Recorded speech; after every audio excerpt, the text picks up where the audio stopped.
to manipulate world public opinion and to stifle any possible open discussion. It is simply their biggest asset. Today, to be an anti-Zionist is construed as being anti-Semitic, and to be anti-Semitic can send you to prison in Europe. Zionism has a credibility. The idea that Israel is a Jewish state has a credibility that apartheid never had in South Africa.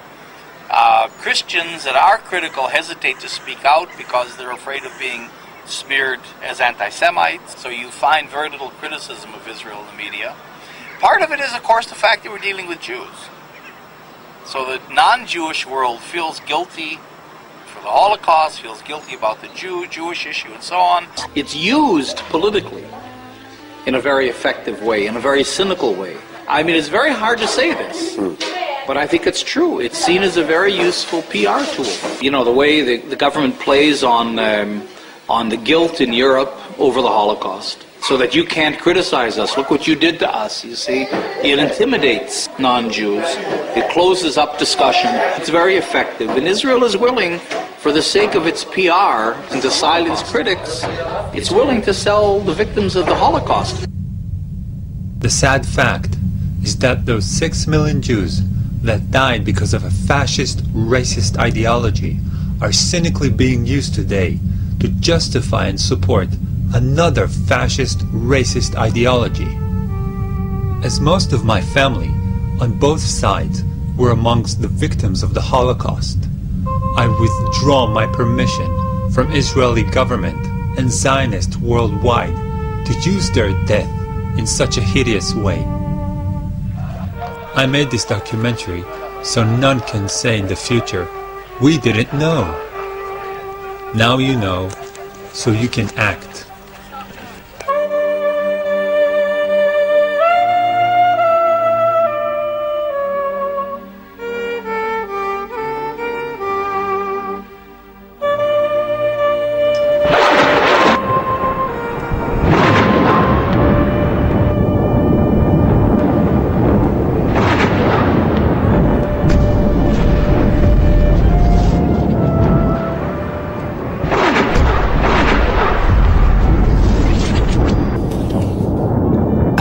Que le malheur des uns pourrait faire le bonheur des autres.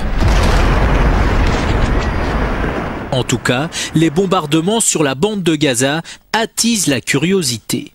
Ces résidents israéliens ont organisé une journée pique-nique, destination 7 collines avec vue plongeante sur les territoires bombardés.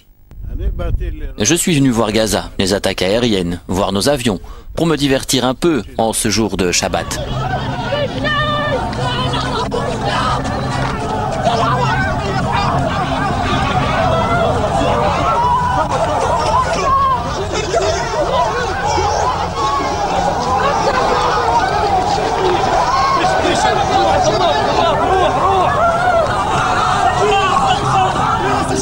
I support Israel. I support Israel. I support. I support. I support. I support Israel. Freedom!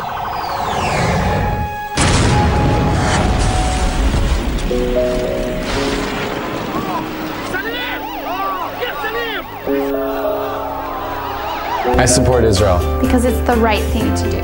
For love. Love. Love.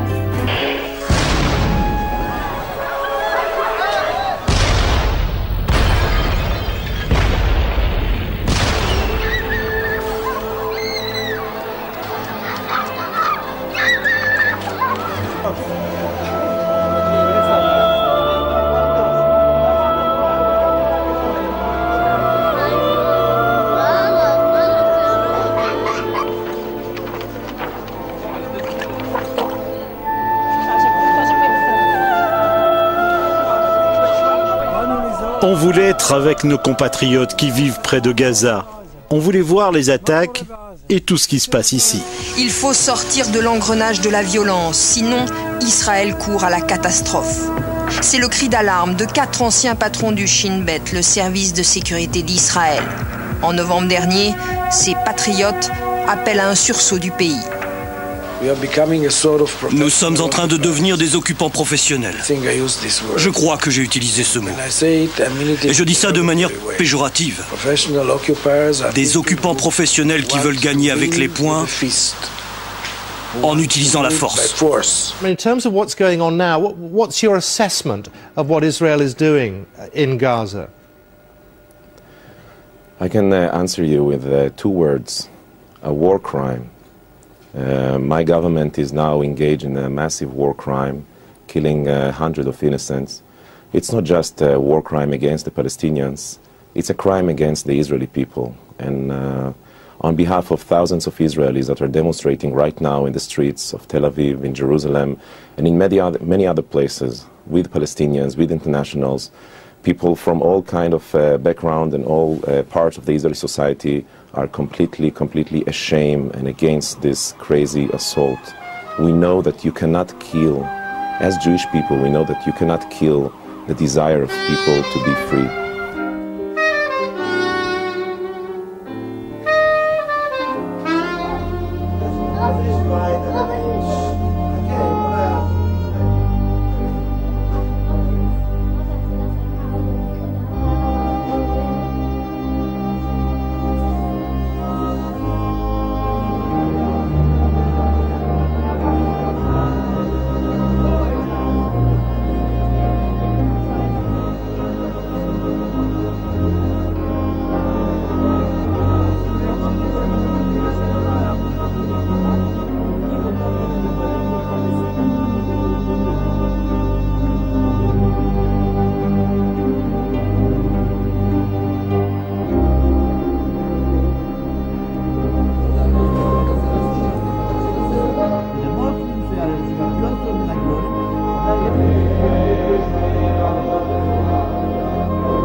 מלחמת תרבות, מלחמת דת, כן, זהו מאבק לחיים ולמוות, לחייה או למותה של הדמוקרטיה הישראלית, ואנחנו ננצח.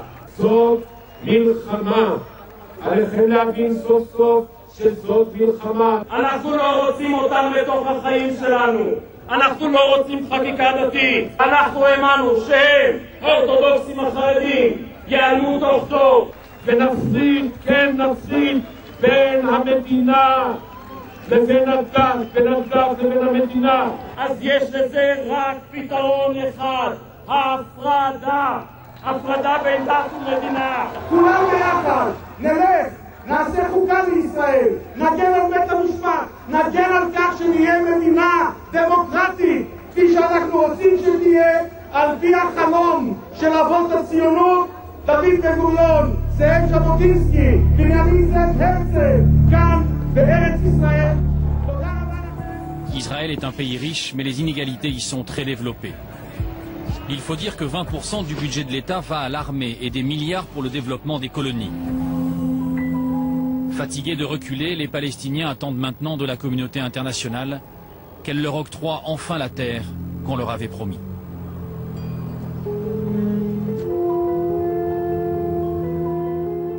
Monsieur Pérez, le président d'Israël, a dit un jour qu'il y avait autant de traités violés au Moyen-Orient que de traités signés au Moyen-Orient. C'est cette impasse qui a poussé l'autorité palestinienne à demander la reconnaissance d'un État à l'Assemblée générale de l'ONU. Charles Anderlin, notre correspondant à Jérusalem, a rencontré l'un des compagnons de route de Yasser Arafat, Nabil Chass. Pour négocier, dit-il, il faut être deux. Les négociations sont devenues futiles, vides de sens, parce qu'ils ont violé deux principes essentiels. D'abord, quand il y a un accord, ils ne l'appliquent pas. Que voulez-vous dire? Nous avons signé les accords d'Oslo. Aucun d'entre eux n'est respecté. Les Israéliens aujourd'hui ont réoccupé toute la Cisjordanie et imposent un blocus à Gaza. Nous avons signé la feuille de route qui, dès le départ, stipule qu'Israël stoppera toutes les colonies, incluant Jérusalem-Est. Ils n'ont pas tenu parole. Nos accords avec eux prévoyaient qu'ils cesseraient leur administration civile sur la Cisjordanie. Et maintenant, ils la remettent en place. Aujourd'hui, ils considèrent que les gens de Gaza sont des infiltrés en Cisjordanie. Ils ont violé tout ce que nous avons signé.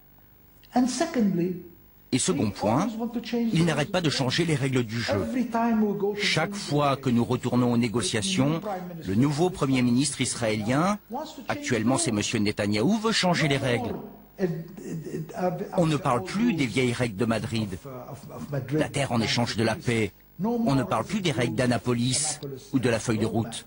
Il y a de nouvelles règles. M. Netanyahou, aujourd'hui, veut qu'on reconnaisse Israël comme un État juif. Une menace pour 1 million de Palestiniens qui représentent 22% de la population d'Israël. Aujourd'hui, on ne veut pas être reconnu comme un État arabe. On ne veut pas les reconnaître comme un État juif. On reconnaît Israël comme un pays libre et on veut qu'ils nous reconnaissent en tant que Palestine libre, pour tous nos citoyens et pour tous les citoyens. Je veux dire, pourquoi ne demandez-vous pas à la France de se définir comme un État catholique? Il y a pourtant une vaste majorité de catholiques dans ce pays. Pourquoi ne demande-t-on pas à l'Amérique de se définir comme un État WASP, un État white anglo-saxon protestant? Il y a 22% de citoyens israéliens qui ne sont pas juifs. On veut bien reconnaître que les juifs sont majoritaires, mais ce n'est pas un État juif. C'est un État moderne, démocratique, multiculturel, et c'est ce que la Palestine deviendra. La question clé, c'est les colonies. On ne peut pas négocier la paix quand l'autre est en train de vous boulotter votre territoire, morceau par morceau. Ça ne marche pas. Ce n'est pas logique. C'est pourquoi nous avons décidé d'aller devant les Nations Unies. C'est vraiment le but. Aller aux Nations Unies pour essayer d'obtenir leur aide. Y aura-t-il un jour une Palestine libre aux côtés d'Israël? Les Nations Unies l'avaient prévu. C'était en 1947 au moment de la création de l'État hébreu. Mais le partage n'a pas eu lieu et chacun porte une responsabilité dans cet échec. Le peuple palestinien, pourtant, n'a jamais oublié ses rêves d'indépendance. Aujourd'hui, ses responsables se tournent vers les Nations Unies pour demander la reconnaissance d'un État palestinien. Israël se raidit, les Américains sont contre, l'Europe est divisée.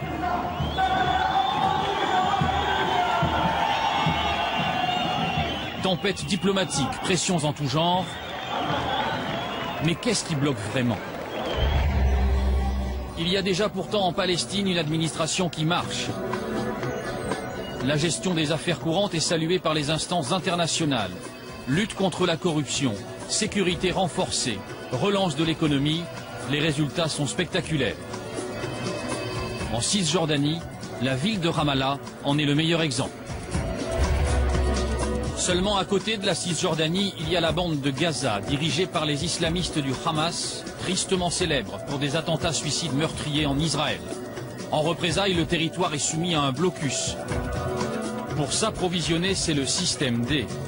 Cette situation pénalise durement les civils. Pourtant, Gaza a 1000 visages et la majorité des habitants n'aspire qu'à la paix. C'est pour cela que nous espérons la levée du siège. Nous voulons donner aux gens de Gaza l'occasion de vivre, de travailler et de profiter de la vie. Il y a d'autres obstacles à la création d'un État palestinien. D'abord celui de ses frontières. Les Israéliens ne veulent plus entendre parler du tracé qui existait avant la guerre des 6 jours. Pour des raisons stratégiques ou religieuses, les colonies se multiplient en Cisjordanie. Elles accaparent l'eau et les meilleures terres. Les colons juifs s'implantent aussi à Jérusalem-Est. Alors comment créer un État viable dans ces conditions? Quand elle est chez elle, cette famille palestinienne est protégée par des barreaux. Mais quand elle veut sortir, c'est pratiquement impossible, c'est ça qui l'attend. Des enfants qui jettent des pierres ou qui tentent d'éblouir la caméra. Et leur mère qui lance des bordées d'insultes. Juste pour rendre les Palestiniens fous de rage. Un Palestinien vient d'être arrêté par des soldats israéliens. Il a les mains attachées dans le dos et les yeux bandés. Il est embarqué dans ce fourgon tenu par un officier de haut rang, un lieutenant-colonel. Alors le soldat israélien, à gauche de l'image, posément, vise la jambe du Palestinien et... You and you fucking Jesus can kiss my ass, okay? Go away. Screw you. Don't camera, no camera. Okay, don't take picture. Okay? Screw you, you Nazi. You fuck. Don't take camera. I break your camera. Don't take picture. Shabbat Shalom, no picture. We don't want picture. Leave. You need to. You can't come in here. This is not your house. This is not your house. We killed Jesus. We're proud of it.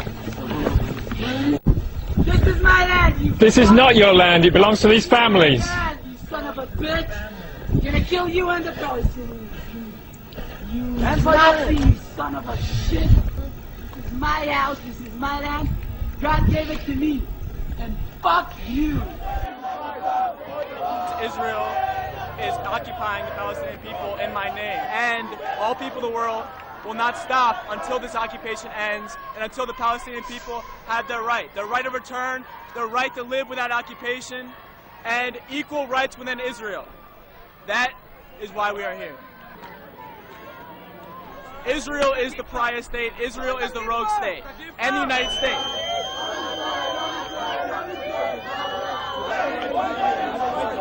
Don't push me. Do I need to call my...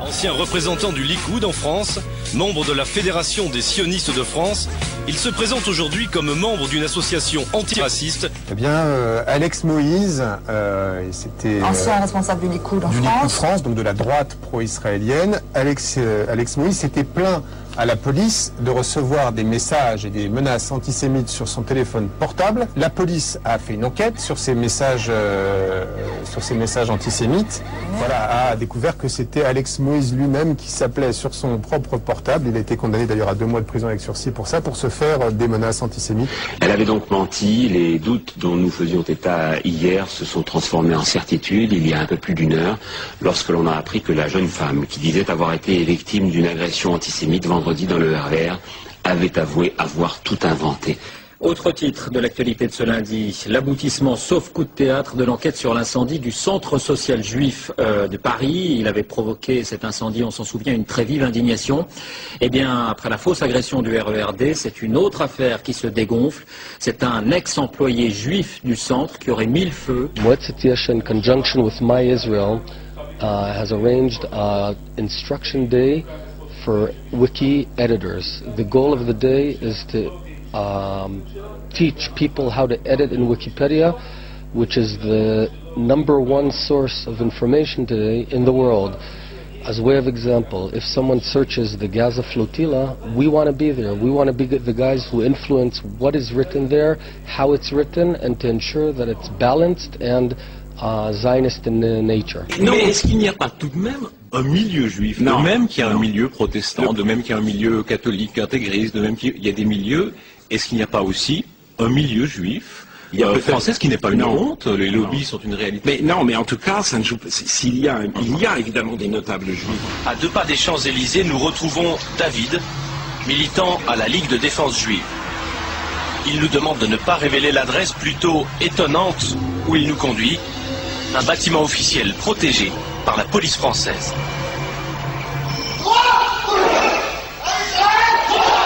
Ils se veulent les gardes du corps de la communauté.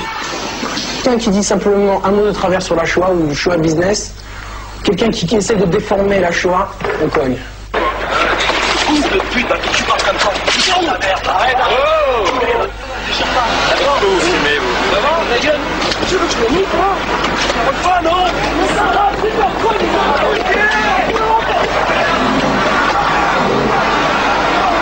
Salut, tu Kadima!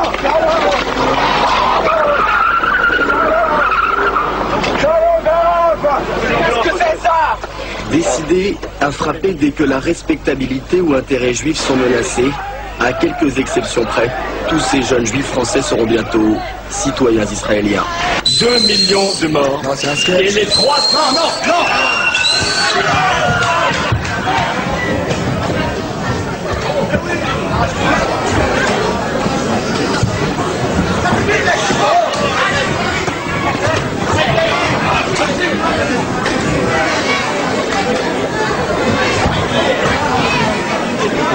Moi, je vous parle de choses beaucoup plus concrètes.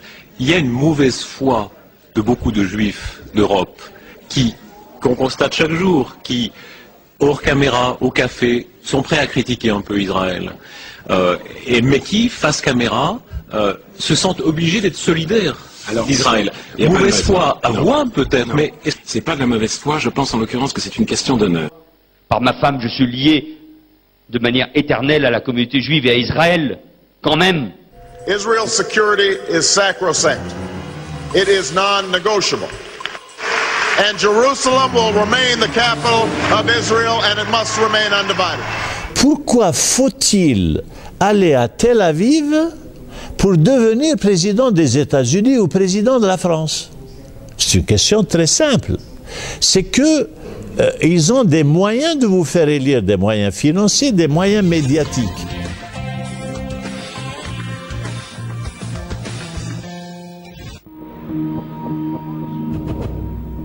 Au cœur de la démocratie américaine, le Capitole surplombe Washington. Le siège du Congrès est un lieu de pouvoir, le poumon législatif des États-Unis. Et ses décisions ont souvent un écho international.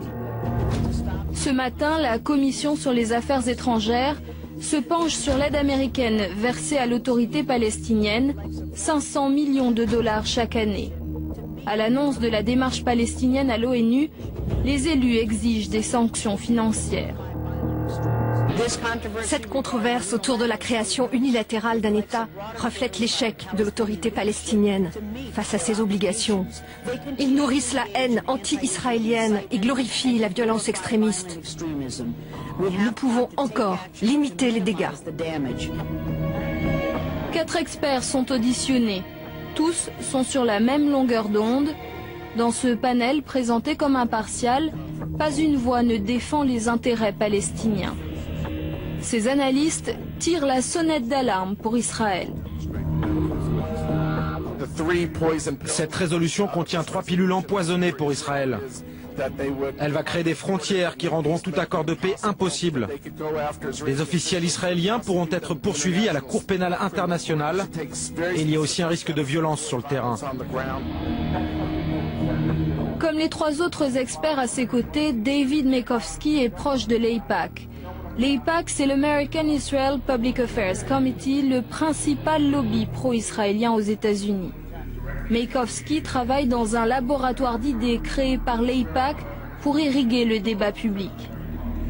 Jonathan Schanzer est lui directement payé par l'AIPAC pour porter la bonne parole lors des séminaires réservés aux parlementaires. Tous deux alimentent le Congrès, mais aussi les médias, la Maison-Blanche et les partis politiques avec leurs analyses. L'AIPAC siège dans ses bureaux flambant neufs à Washington. Depuis plus de 40 ans, ce lobby défend les intérêts de l'État hébreu aux États-Unis. Un lobby qui n'aime pas l'intrusion des caméras et qui a refusé de répondre à nos questions. L'AIPAC préfère communiquer via son site internet. Et les lobbyistes se chargent eux-mêmes de faire passer le message. Bonjour, je suis la lobbyiste de l'AIPAC, Esther Kurtz, et je vais vous parler de la paix au Moyen-Orient. Balayant de nombreuses ouvertures faites par Israël, Mahmoud Abbas veut éviter les pourparlers directs. Pire encore, il fait un contournement énorme du processus de paix en laissant le Moyen-Orient pour passer par l'ONU. Cette action palestinienne est une provocation qui va éloigner les partis. Le Congrès doit savoir 3 faits. 1. La paix ne passe que par des négociations directes. 2. Les États-Unis doivent opposer un veto à toute résolution palestinienne au Conseil de sécurité avant toute négociation avec Israël. Et dernier point, les Palestiniens doivent savoir que leur relation avec les États-Unis souffrira s'ils continuent sur cette voie. Je suis Esther Kurtz pour le lobbying en 1 minute. Des lobbyistes, l'AIPAC se targue d'en posséder plusieurs centaines. L'AIPAC rédige des notes, prépare les textes législatifs et offre des formations gratuites sur la question du Proche-Orient pour les équipes parlementaires. Chaque année, l'AIPAC étale sa puissance lors de son gala annuel.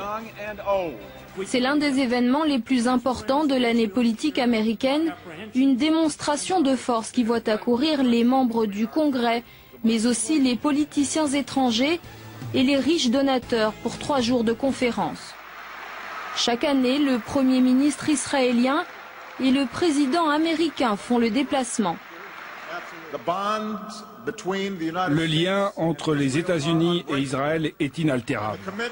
L'engagement de l'Amérique pour la sécurité d'Israël est indestructible. Aucun vote à l'ONU ne créera un État palestinien indépendant. Les États-Unis se dresseront contre tout effort pour isoler Israël aux Nations Unies ou ailleurs. La légitimité de l'État hébreu ne peut être l'objet d'un débat. C'est mon engagement, ma promesse envers vous.